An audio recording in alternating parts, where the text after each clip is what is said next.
What if One Piece wasn't Luffy's story? What if the Seas of Freedom belonged to someone else? Today, we are going to reimagine the world of One Piece, with 10 of the most iconic anime protagonists taking Luffy's place. Each will get their own role in the world, their character arc, and maybe also a devil fruit. Some will become pirates, others will enforce justice as marines, and a few will turn the world upside down. The first one is Tanjiro Kamado. In One Piece, he would never be a pirate. His soul is bound to protecting humanity. And in that pirate adventure, this can only mean one thing. He would become a marine soldier. He would be recruited by Sengoku and then placed under Smoker's unit. Within a short time, Tanjiro would rise to the rank of captain and become an important figure in the Marines. I wouldn't give Tanjiro a devil fruit. Instead, I'd make him a master of Haki. During his missions, Tanjiro would discover his true purpose. Much like Tashigi, Tanjiro would want to take legendary swords out of the hands of evil men. Instead of fighting demons, he'd now be fighting pirates and revolutionaries. But Tanjiro lives in the complex world of One Piece. A world that is not always black and white. Pirates are not always evil, and throughout his missions, Tanjiro would discover that there are pirates, revolutionaries, and even thieves who rely on their legendary swords. Some want to keep promises to fallen friends, while others simply need them to make a living. Tanjiro's greatest conflict would come when he realizes that the Marines and the world government do not always have the best intentions. If Tanjiro had to witness events like God Valley or Hara, he would begin questioning his own sense of justice. And that could eventually lead him to leave the Marines, or join the sword unit, or even ally himself with the revolutionaries. His character arc would be so tragic because the world he wished for so dearly is not what it seems to be. Next we have Deku, aka Midoriya from My Hero Academia. Midoriya too would join the Marines, but for very different reasons than Tanjiro. While Tanjiro seeks his sense of justice within the Marines, Midoriya is driven by his obsession about heroes. He would admire Garp, Sengoku and Kong, the ones who fought against Roger.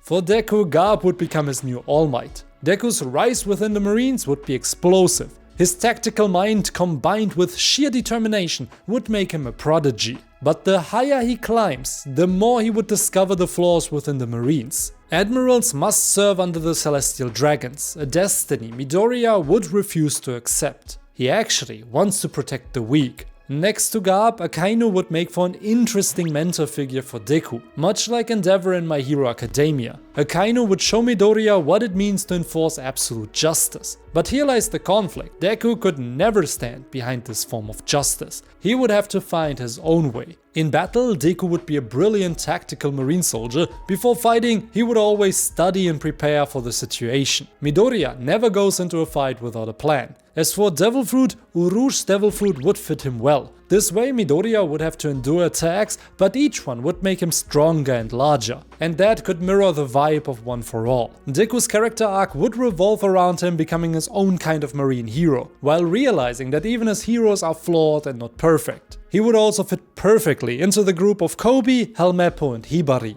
Next we have Eren Yeager, or how we say in Germany, Eren Jäger. Eren would never accept the world of One Piece as it is. Slavery, oppression, corrupt governments. He would despise all of it with every fiber of his being. To him, these things are the antithesis of freedom. The moment Eren saw the Celestial Dragons keeping humans as slaves, his blood would boil. He would join the revolutionary army, but not only to fight, but to completely annihilate the world government. But unlike Dragon, who dreams of freedom through liberation, Eren would demand freedom through destruction. His ideology would even divide the revolutionaries themselves. Eren would become a much more radical version of Dragon. He wouldn't just want to end the Celestial Dragon system, he'd want to dismantle all monarchies in the One Piece world. For him, all 170 member nations are guilty of the current world state. Instead of opposing the system, they uphold it. Before long, Eren would create his own radical faction of revolutionaries, actively hunting down celestial dragons and kings. His goal would be to plunge the world into anarchy, where every person could be free.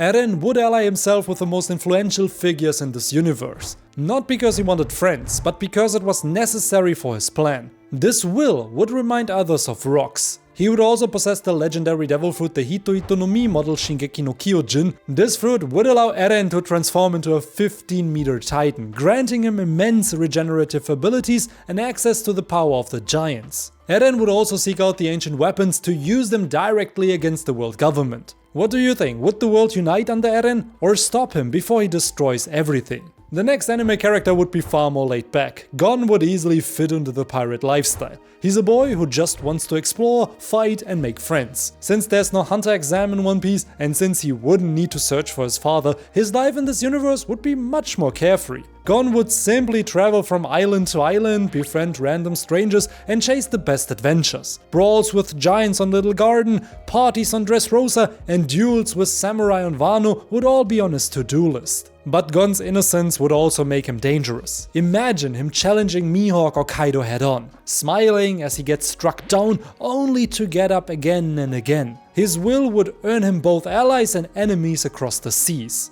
Gon would definitely gain the respects of his opponents. I could also see Gon as a member of the Straw Hat Pirates, someone who jumps into every adventure alongside Luffy, trains with Zoro and plays pranks with Usopp and Chopper. Another mischievous kid would definitely fit the crew. I also wouldn't give him a devil fruit, it just makes more sense for me for Gon to push his haki to the absolute limit, just like he did with his Nen in Hunter x Hunter. The next character would have one of the most interesting arcs in One Piece. For Denji, aka the Chainsaw Man, I imagine several story paths. First, he'd be discovered by Blackbeard's crew, who then would exploit his unique ability. If Denji defeats a devil fruit user and eats them, that fruit disappears from existence forever. Blackbeard and his crew would use him to eliminate the world's most powerful devil fruit users. At first, Blackbeard wanted to collect powerful fruits for his crew, but after each member had one, the plan shifted to erasing powerful fruits from history. Denji in exchange would simply be paid with food, constantly being manipulated by the Blackbeard pirates. Eventually, Denji would escape after defeating and devouring Jesus Burgess. He'd end up in the Marines who would shelter him. Once they realized his potential, he would be taken to the Gorosei, who'd place him in the CP9 to hunt down and eliminate dangerous enemies of the government. In no time, Denji would transition from pirate to assassin. But after several missions, this path also would crumble. This all continues until he meets Luffy.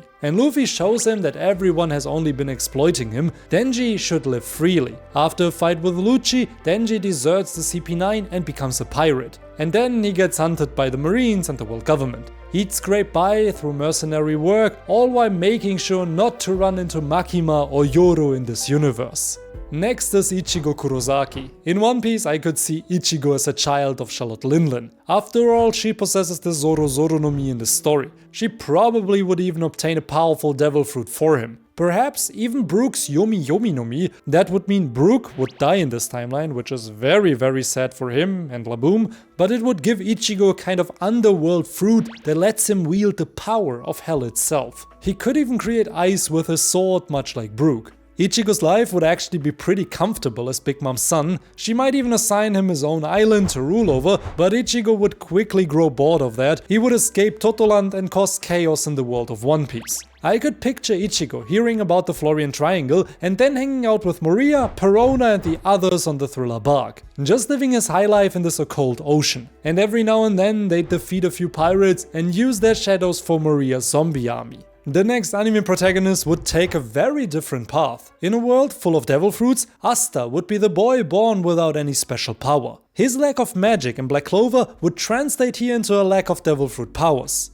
That would force him to rely only on sheer physical strength and haki. And just like in the original story, Asta's iron will would shake the seas. Perhaps he'd grow in 𝚘𝚙𝚒𝚗 village and learn swordsmanship there, or maybe Mihawk would find and train him as a baby. I'd imagine Asta becoming a bounty hunter in the One Piece world, one who specialized in hunting devil fruit users. Someone who actually goes through wanted posters, defeats criminals and cashes in the bounties from the Marines. Asta could even become one of the top bounty hunters of the Cross Guild, potentially rising to the importance alongside Buggy, Crocodile and Mihawk. Alternatively, Asta could create his own bounty hunter guild, training other up-and-coming bounty hunters in the use of haki, maybe even Johnny and Yosaku from the East Blue.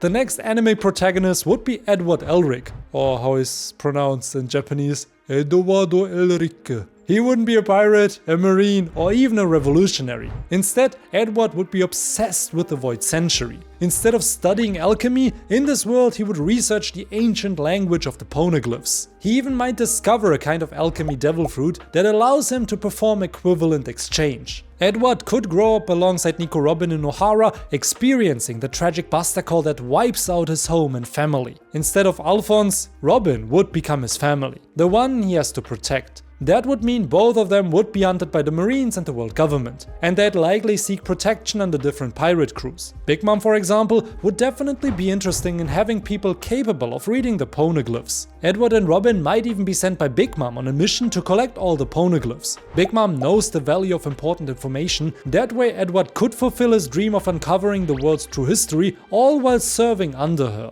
And next up we have Naruto. If Naruto had been born in the world of One Piece, his story wouldn't start in the East Blue but in Wano. Probably during the time of Kozuki Oden, either branded as an outcast from a hidden ninja clan or found by Oden on some island. Naruto's dream of becoming Hokage would simply shift into wanting to become the daimyo of Wano. He'd want to protect his new homeland from dangerous pirates. The problem though is that Orochi is the shogun and rules alongside Kaido. Of course, Naruto would try to save his homeland. Naruto would eventually come into the possession of the Kitsune fruit. During Oden's era, Katarina Devon likely hadn't eaten it yet. Both Kaido and Orochi would be after his fruit, but Naruto would be the one to get it. Because of that, he'd be hunted by the Beast Pirates, and together with Moriya, who had already suffered defeat, and with Momo and Yamato, Naruto would flee Wano, embark on sea adventures, and later be raised into an adult by Shinobu's Devil Fruit. With a handful of allies, he'd return to Wano, defeat Kaido's forces, and restore peace and balance to the land alongside Momo, Yamato, and Moriya. And maybe he even becomes a shogun together with Momo. And lastly we have Son Goku, but honestly if you want to see Goku's adventure in the One Piece universe, check out this video up next. There you can watch Goku's 50-minute journey in One Piece, his beginnings in the East Blue, followed by the search for the Yonko, and much more. Thanks for watching this video and see you in the next one. Take care.